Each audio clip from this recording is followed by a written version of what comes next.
Out of a story we broke last night on 7 Action News at 11, dozens of people living in deplorable conditions in an apartment building in northwest Detroit. We took action. Now the city is too. Curtis Jackson joining us now with a story you'll see only on 7. Well, guys, City Hall, the department or police department also getting involved. I'll have more on that in a moment. But walking into the Frederick Douglass apartments last night, we just could not believe what we saw. No heat, very little, if any, water, broken doors, water damage throughout.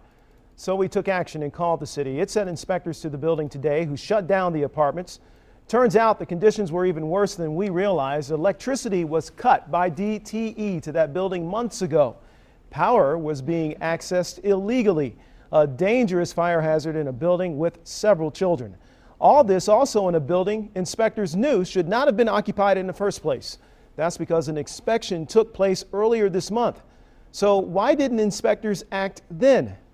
That's what the director of building safety wants to find out. They would have noticed the conditions. They should have noticed the conditions. We are going to investigate that, backtrack, and find out what happened back then. But right now, our focus is on making sure that these people get into safer living conditions than they are right now. People in that building notified today that they have to get out. They will have the option of staying with family. If they don't have a place to stay, Detroit Rescue Mission Ministries will help those who do not have a place to go. DDOT will also provide shuttles for people who do not have transportation. Again, City Hall getting involved in this. DPD also getting involved. They want to track down the owner of this building. The city tells me the building was sold back in January of last year.